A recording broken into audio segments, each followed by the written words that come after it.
Hello friends, it's me here Lijun and आज हम पढ़ेंगे सबसे interesting chapter okay revolt of 1857 जो कि पहला स्टेप था इंडिया की तरफ से कि नहीं, हमें और अभी नहीं सहना है और अत्याचार ब्रिटिश राज का एंड हमें इनको ख़त्म करना ही पड़ेगा। ये सब कुछ अत्याचार हमें ख़त्म करना ही पड़ेगा। दोस्तों, आपने तो सुना ही होगा, कोशिश करने वालों की कभी हार नहीं होती। ओके, क्योंकि इन्होंने कोशिश किया था, भले ही ये रिवॉल्ट में इनको फेलियर का सामना करना पड़ा, लेकिन यहाँ पे एक नारा तो उठाए इंडियंस कि नहीं, हमें और नहीं सहना है ये।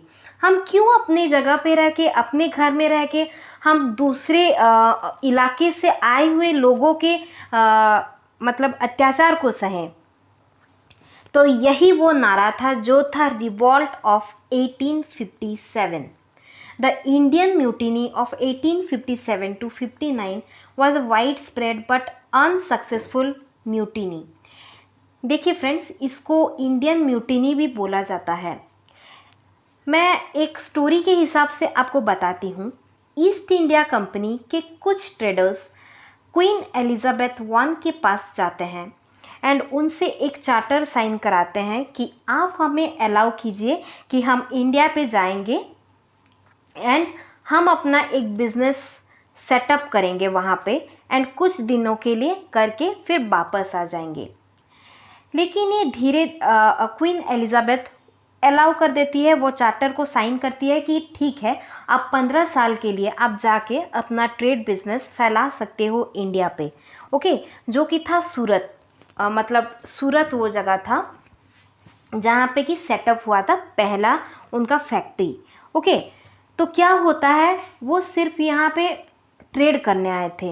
पहले तो उन्होंने मसालों पे ट्रेड किया, फिर धीरे धीरे उन्होंने कॉटन और टेक्सटाइल इंडस्ट्री पे भी मतलब ट्रेड करने लगे एंड फिर टी। ओके, टी पे भी उन्होंने चाइना से टी लेके वो बहुत रेट में ब्रिटेन में बेचने लगे। ओके, तो इससे वो धीरे धीरे मतलब उनको इतना प्रॉफिट होने लगा कि वो धीरे धीरे बहुत पावरफुल होने लगे एंड उन्होंने अपने प्रोटेक्शन के लिए अपना एक आर्मी का एक सेना उन्होंने खड़ा कर दिया, अपना एक आर्मी का। ओके, जहाँ पे कि मोस्ट ऑफ दी आर्मी में जो अपॉइंट मतलब थे ईस्ट इंडिया कंपनी के अंडर, वो आर्मी थे इंडियंस।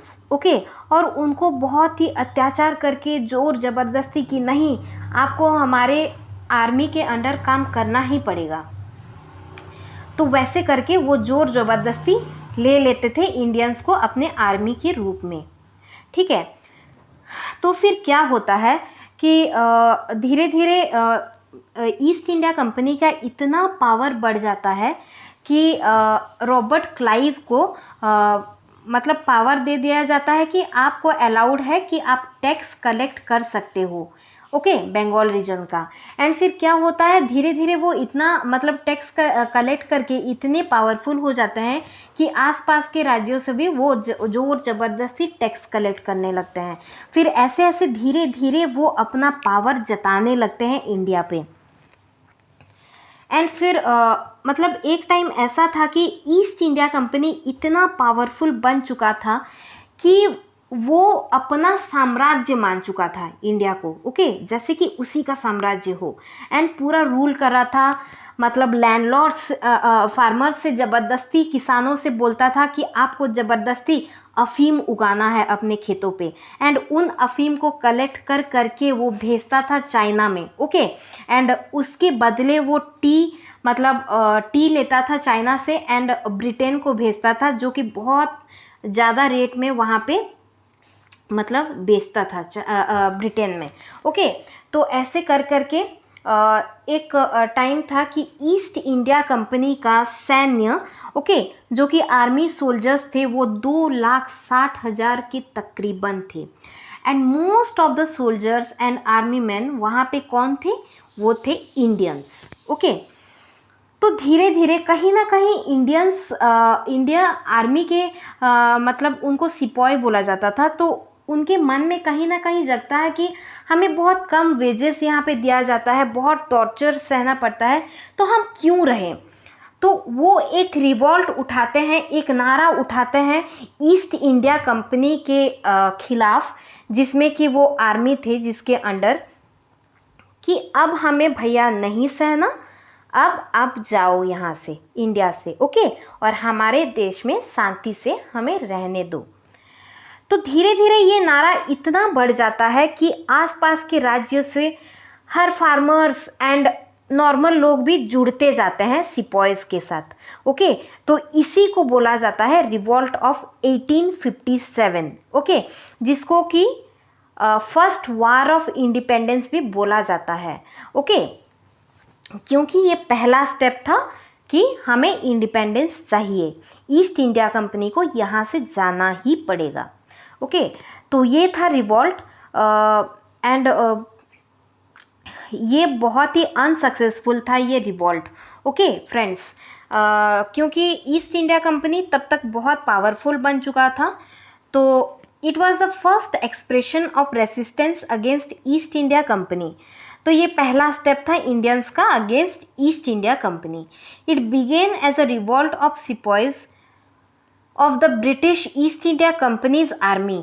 तो उसी के आर्मी रिवॉल्ट करते हैं ब्रिटिश ईस्ट इंडिया कंपनी के खिलाफ, and eventually secure the participation of masses, and फिर बहुत मासेस चारों तरफ से बहुत इंडियंस जुड़ते जाते हैं इस रिवॉल्ट में। The revolt is known by several name as sepoy mutiny, the Indian mutiny, the revolt of 1857, the first war of independence. तो ये जो फर्स्ट वार ऑफ इंडिपेंडेंस भी इसको नाम दिया गया था, ये विनायक दामोदर सावरकर ने दिया था, ओके। तो क्या क्या थे कॉजेज ये रिवॉल्ट के। The policy of annexation, the policy of annexation led to annexation of several native states which made their people feel that their rights were being usurped, okay. तो कहीं ना कहीं ईस्ट इंडिया कंपनी अपने दखल में कर ले रहा था, मतलब आसपास की जितने भी स्टेट्स थे, धीरे धीरे वो बंगाल पे अपना टैक्स वसूलने लगा, एंड फिर उसके आसपास चारों तरफ वो वसूलने लगा। ऐसे कर करके पूरा इंडिया पे ही वो धीरे धीरे अपना हक जताने लगा, ओके। छीन लेता था स्टेट्स को एंड कंट्रोल करता था अपने ही रूल्स में। तो कहीं ना कहीं इंडियंस को ये लगा कि हमारे हक हमसे छीने जा रहे हैं। तो ये एक कॉज था, मतलब रिवॉल्ट करने का, ओके। एंड फिर था डॉक्ट्रिन ऑफ लैप्स। तो डॉक्ट्रिन ऑफ लैप्स क्या था। The doctrine of lapse allowed the British to annex any native states whose ruler died without a male heir. सोच लीजिए कहीं एक राज्य है, वहाँ का एक राजा है, उनका डेथ हो जाता है एंड उनका कोई भी बेटा नहीं है, ओके।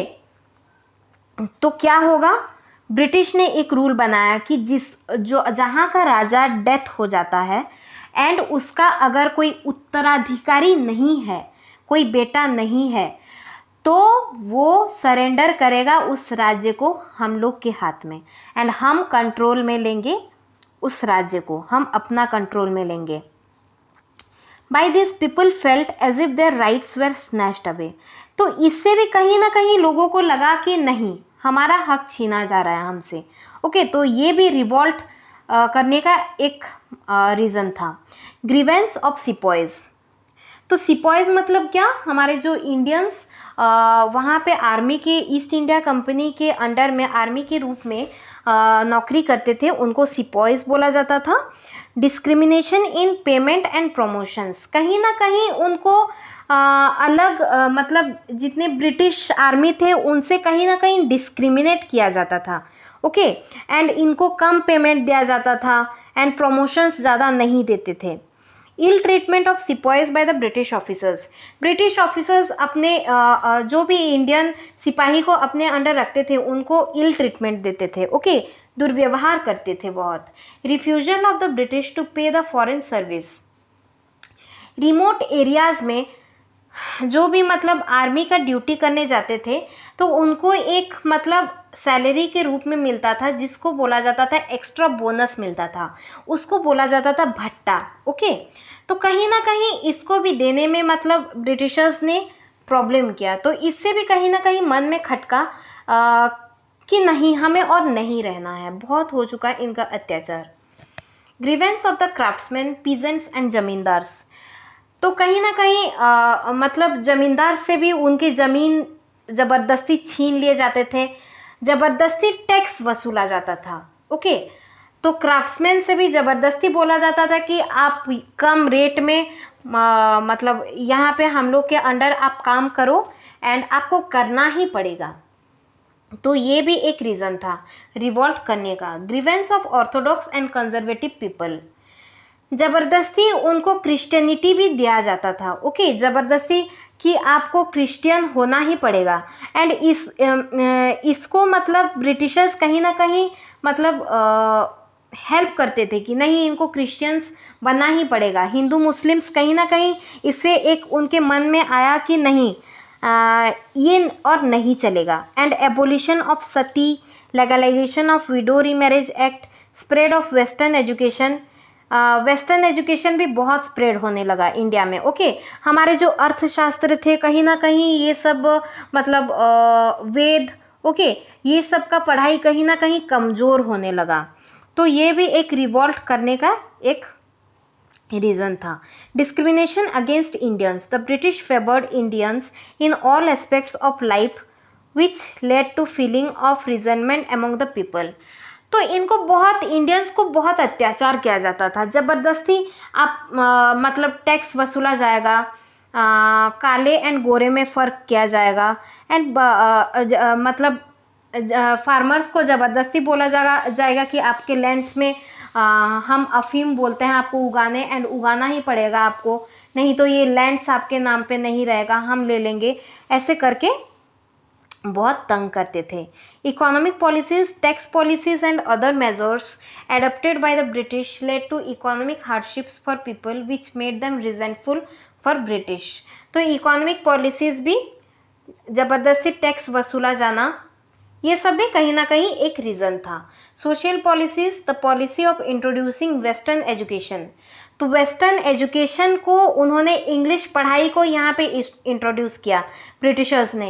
एंड ज़बरदस्ती बोले कि नहीं, आप अभी वेद, अर्थशास्त्र, ये सब कुछ नहीं होता, आपको हमारे इंग्लिश पढ़ाई करना ही पड़ेगा एंड वो कल्चर को आपको अपनाना पड़ेगा। कहीं ना कहीं ये भी एक इंडियंस के मन में रिवॉल्ट लाया। Greased cartilage, the cartridges used in new rifles has to be greased with a tallow which is a substance derived from animal fat। मतलब जो बम बनाते थे, ओके, तो उसका जो मुंह रहता था वो एक मतलब ग्रीसिंग होता था, टेलो बोल के एक सब्सटेंस से, जो कि एनिमल के फैट से मतलब होता था। ओके, जनरली बोलते हैं सुअर की चर्बी से वो बनता था। Okay, this led to great resentment among Hindu and Muslims. तो हिंदू एंड मुस्लिम्स कहीं ना कहीं मतलब इसको सोचने लगे कि हमारा हिंदुइज़्म चला जाएगा इससे। ओके, क्योंकि हम गौ माता को इनको बहुत मानते हैं एंड सुअर का मतलब चर्बी से बनना, ये कहीं ना कहीं एक बहुत गलत बात था। ओके, तो इससे भी कहीं ना कहीं एक रिवॉल्ट जन्मा इंडियंस के मन में। बिल्कुल ही ये एक अनसक्सेसफुल रिवॉल्ट था, लेकिन उन्होंने नारा उठाया। ओके, एक स्टेप लिए कि नहीं, हमें और नहीं सहना इन ईस्ट इंडिया कंपनी के मतलब अत्याचारों को। तो ये था आज का topic. So thank you friends, please do here like, subscribe and notification को प्लीज़ बेल आइकन को दबा दीजिए ताकि आप नोटिफाइड हो जब भी मेरा वीडियोस आए। Okay, so thank you so very much.